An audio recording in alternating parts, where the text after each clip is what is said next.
नमस्ते। स्याङ्जा जिल्ला चापाकोट नगरपालिका वार्ड नम्बर 6 स्थित श्री आलमदेवी कृषि तथा पशु फार्ममा बाट म यहाँ के भन्ने भनेर सोचिरहेको छु कि बोल्न त खासै अब परिचय दिन पर्दाखेरि यो कृषि फर्म विगत 6-7 वर्षदेखि सञ्चालनमा आइरहेको छ र यो कृषि फर्म सुरुमा सोखको रूपमा फलफुल लगाइएको थियो र पछि हुँदै जाँदाखेरि अब बाँझो बारीमा त्यसपछि अब जम्मै यो खेती योग्य जमिन पनि त्यतिकै छोडेर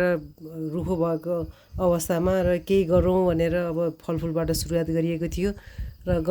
गर्दै जाँदाखेरि अब एभोकाडो पनि राम्रो उत्पादन हुने देखिएर यसको व्यावसायिक रूपले बढाउँदै लग्दाखेरि अहिले लगभग 300-350 जति बोट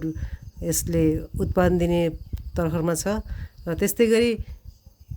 विभिन्न जातिका फलफुलहरू 70-75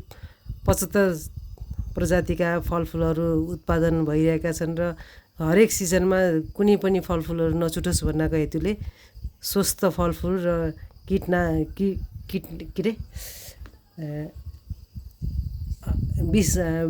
कीटनाशक औषधिहरू प्रयोग नगरिकन अर्ग्यानिक उत्पादन गरी खाउँ र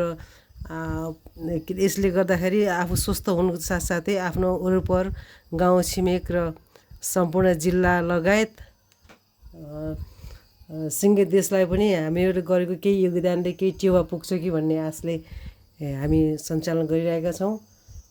त्यति मात्रै होइन र हामीहरू